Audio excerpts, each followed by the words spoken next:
राम के नाम पर महागठबंधन में बखेड़ा खड़ा हो गया है, तो भाजपा और जदयू एक दूसरे के करीब आ रहे हैं।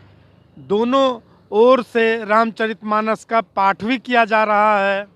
शिक्षा मंत्री ने रामचरितमानस पर जो टिप्पणी की है उससे लाखों करोड़ों लोगों की भावनाएं आहत हुई है, उनकी आस्था पर चोट पहुंचा है। तो नीतीश कुमार को चाहिए कि मंत्री को तत्काल बर्खास्त करें। नीतीश कुमार जी जदयू के हैं, सरकार के मुखिया हैं, तो फिर जदयू के लोग मांग किससे कर रहे हैं? नीतीश कुमार क्यों नहीं बर्खास्त कर देते अगर सचमुच में उनको हटाना चाहते हैं मंत्रिमंडल से? आपकी भावनाएं आहत हुई तो सुधाकर सिंह को तो आपने किनारे लगा दिया, लेकिन करोड़ों लोगों की भावनाएं आहत हुई तो आप मांग कर रहे हैं इस्तीफे की। जदयू किससे मांग कर रही है? ये नौटंकी है, नूरा कुश्ती है। ये तो जो राष्ट्रीय जनता दल का दबाव बन रहा था कुर्सी छोड़ने के लिए, ये लोग उन पर दबाव बना के कुछ राहत पाना चाहते हैं। खूब पर्दा है कि चिलमन से सटे बैठे हैं, साफ छुपते भी नहीं, सामने आते भी नहीं। अगर आप उनका इस्तीफा चाहते हैं तो बर्खास्त करिए। ये नूरा कुश्ती हो रहा है और ये एक योजनाबद्ध तरीके से हो रहा है, एक रणनीति के हिसाब से हो रहा है कि आप ध्रुवीकरण का काम करिए, तुष्टीकरण का काम करिए और हम उस पर मरहम लगाने का प्रयास करें। लोगों को धोखा देने का कोशिश न करें महागठबंधन के लोग।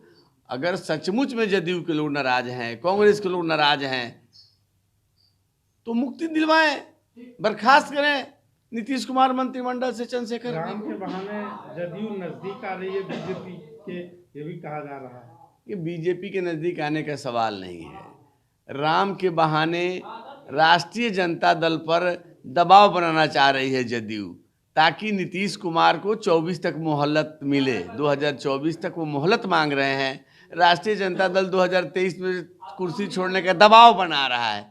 तो दोनों तरफ से इस प्रकार का दबाव है और जदयू के लोग ये मैसेज फैला रहे हैं ताकि आरजेडी के लोग बैकफुट पर आए कि तुम ज़्यादा परेशान करोगे तो हम दूसरे तरफ चले जाएंगे। हमने तो कहा है कि नीतीश कुमार के लिए बीजेपी में सारे दरवाजे बंद हैं, हम उनको चिमटा से भी नहीं छुएंगे। अरे भाजपा के लोग क्या बोलेंगे इस पर? अभी तो जितेंद्र सिंह का बयान आया, राम सेतु को इनकार कर दिया उन लोगों ने पार्लियामेंट में।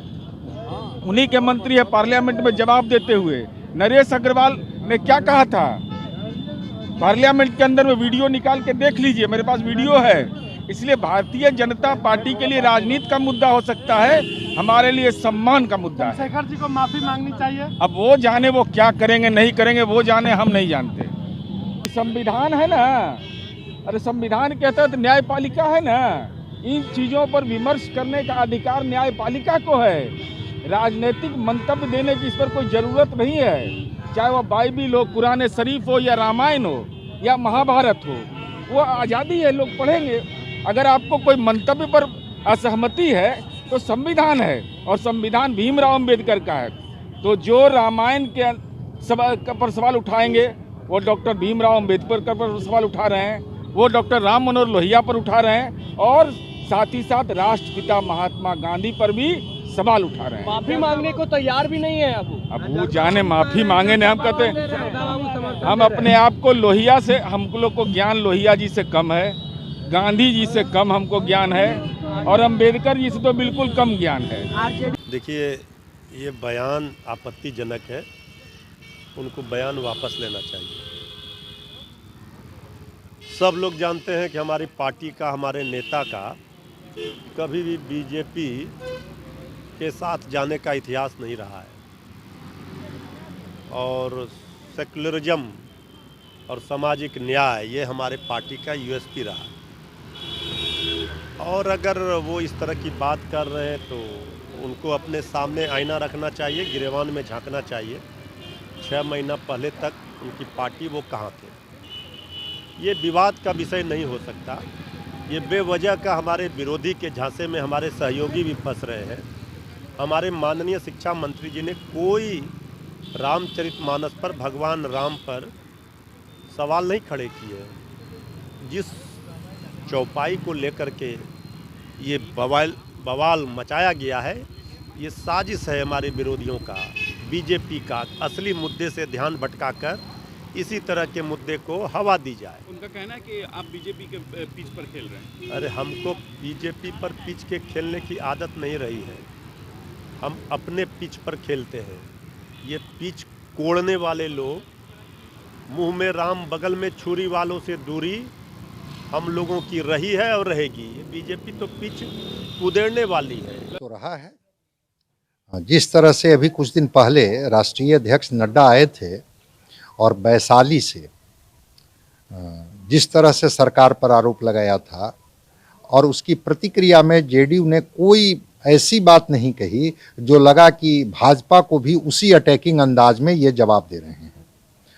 अभी का जो तुरंत प्रकरण है शिक्षा मंत्री के जो रामचरितमानस के बयान को लेकर के जो है, उसमें उन्होंने कहा कि राम हमारे नायक हैं, और कल तो और भी एक कदम आगे बढ़ कर के इन्होंने किया कि रामचरितमानस का पाठ बजाते जेडीयू के प्रवक्ता ने किया जा कर के।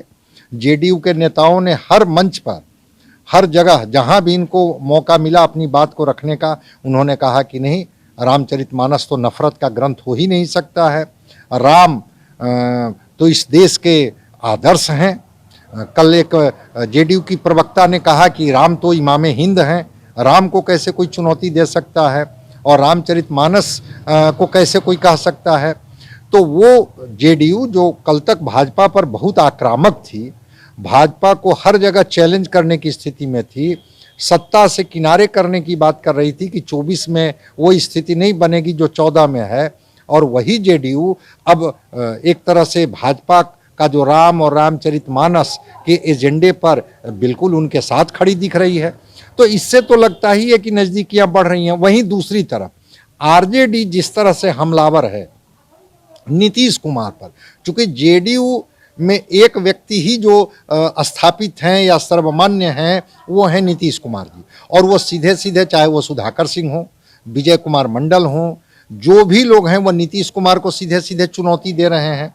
कभी कोई इनको निरंकुश कह रहा है, कोई इनको नाइट वॉचमैन कह रहा है, कोई इनको शिखंडी कह रहा है। तो नीतीश कुमार के स्वभाव से इतर जिस तरह से आरजेडी इन पर अटैकिंग है, और भाजपा जो कल तक हमलावर थी नीतीश कुमार पर, भाजपा भी चुप्पी लगाए बैठी है, और नीतीश कुमार के प्रवक्ता भी भाजपा पर सीधे सीधे कोई बयानबाजी नहीं कर रहे हैं। तो ये दृश्य से तो लगता है कि नज़दीकियां इन लोगों की बढ़ रही है।